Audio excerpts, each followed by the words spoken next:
পেরেছি।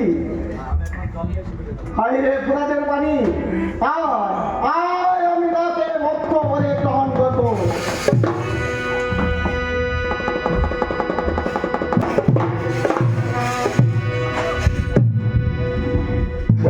পুরাদের বাণী, তোর জন্যে আজ কাল বলা মরু প্রান্তরে আমার বংশ সব বংশে বিনাশ হয়ে গেছে। আমার সন্তান আলী আকবর, আলী দুগ্ধ শিশু আকবর আলী সব একে শেষ হয়ে গেছে। আজ আজ আমি এই পানি আর পান করবো না। যা যা রে পুরাদের পানি, পুরাদেই চলে যা।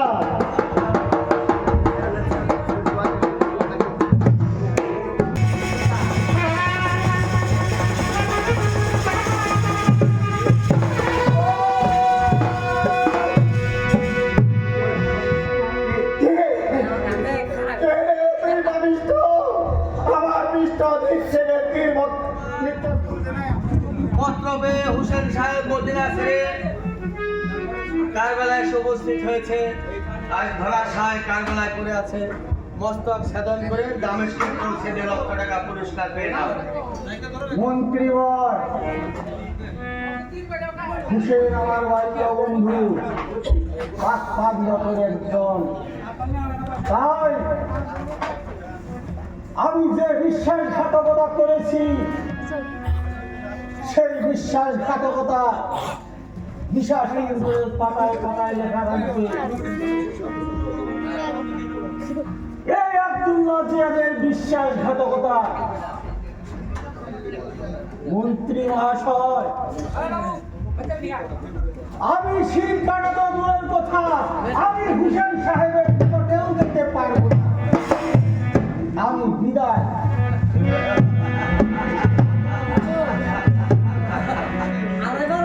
বিশ্বাসঘাতক বেঈমান বাল্যবন্ধু হুসেন সাহেব অর্থের লোভে, রাজ্যের লোভে বন্ধুকে প্রতারণা করে কারবালায় নিয়ে উপস্থিত করেছিল। সে বেঈমান আজ ভয়াতুর হয়ে বিদায় হয়েছে। কোথায় সেনাপতি আলী? তুমি সারা দক্ষ কারবালা প্রান্তরে যুদ্ধে জয়লাভ করেছ, এবং কি নরনারী শিশু ছেলে অনেক অনেক বীরের প্রাণ বিনাশ করেছ। হুসেনের প্রাণ বিনাশ করে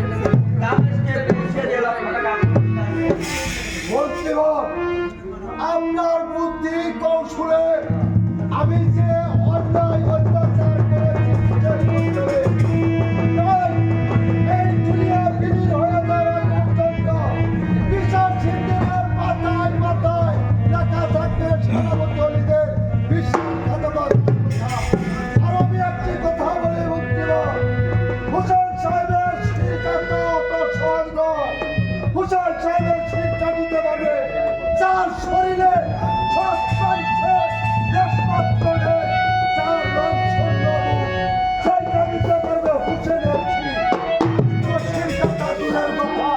আমি হুসেনের কাছেও যেতে পারবো না। 1 লক্ষ টাকা আমি চাই না।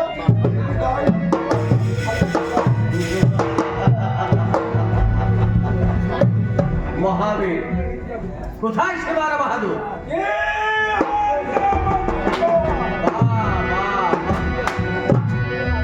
তুমি মহারাজের সম্মুখে বলেছিলে মহারাজ কারবালা প্রান্তরে হুসেনের মস্তক ছেদন করে দামেস্কে পৌঁছে 1.5 লক্ষ টাকা পুরস্কার পেয়ে নেব। আজ তোমার সেই সুবর্ণ সুযোগ। হুসেন সাহেব ধরাশায় পড়ে আছে, মস্তক ছেদন করে নাও, দামেস্কে পৌঁছে 1.5 লক্ষ টাকা পুরস্কার পেয়ে নাও। মন্ত্রীবর, আপনি তো আমাদের সাথে যুদ্ধে সৈনিক হয়ে কারবালা প্রান্তরে ভূমিকম্পে সৃষ্টি করে দিয়েছিল।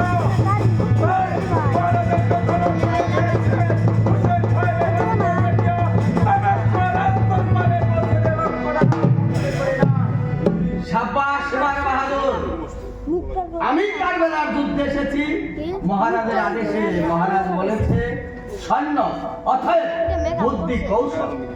আমি বুদ্ধি কৌশল করেছি, যুক্তি করেছি, অথবা জীবনে অস্ত্র ধরিনি।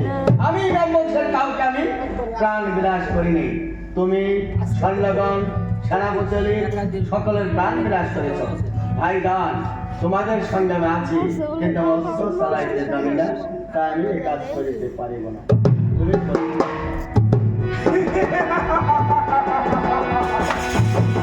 হুসেন সাহেবকে দেখে সবাই ভয় খেয়েছে।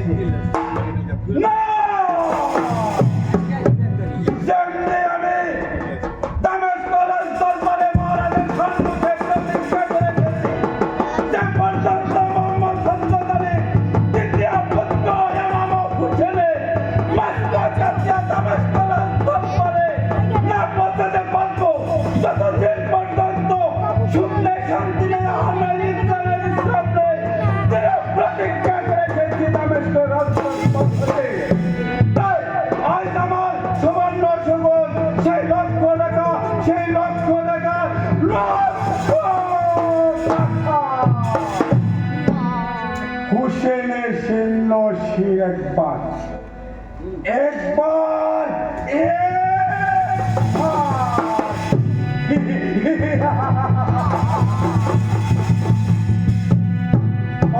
মায়া মামদ অনেক দূর চলে যাও, মন তুমি পাঠানো হয়ে যাও, তোর ভাই তুমি প্রস্তুত হয়ে যাও, হুসেনের মস্তক কাটিয়া আমি হব লক্ষ্যপতি রাজ।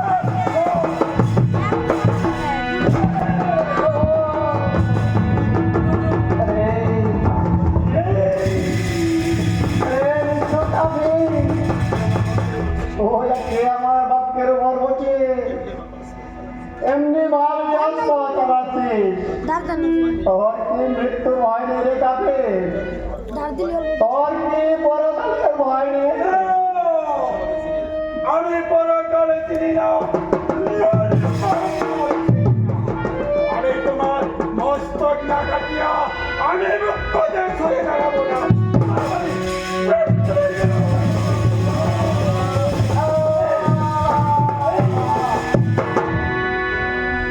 বলো তো কাপের তুমি কে? আমার পরিচয়, আমার পরিচয়, আমার পরিচয় শ্রীমান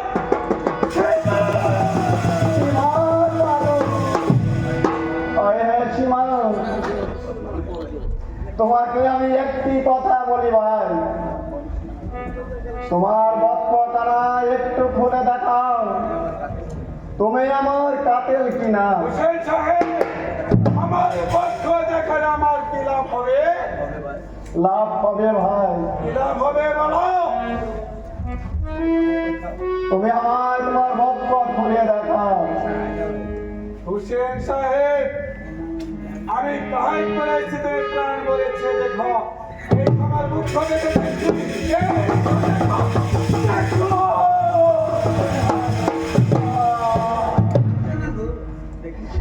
দেখেছি ভাই, নানা নূর নবী জমানে বলে গিয়েছে, যার পক্ষে নাম শূন্য বক্ষ হইবে সে হবে আমার কাছে। সীমা, তোমার এই পাটি খঞ্জর দূরে ছুড়ে দাও, আমার খঞ্জর নিয়ে যে জায়গায় আমার তীর নিক্ষেপ হয়েছে সে জায়গায় অস্ত্র চালাও ভাই। আমি তোমার শেষের দিনে বেহেশতে নসিব করিব। কথাটা ঠিক থাকবো তো? আর থাকবে ভাই, আমি পাঁচ পঞ্জাতনের একজন, জীবনে মিথ্যা বলি নেই আর বলবো না। তুমি আমাকে ধরে বসা ভাই, আমি একটু নামাজ পড়ে নেই, তারপর যখন আমি সেজদায় যাব এই বৃদ্ধ জায়গায় তুমি অস্ত্র চালাইও।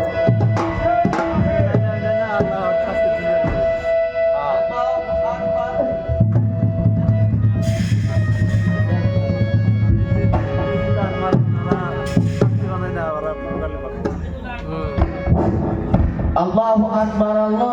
আল্লাহ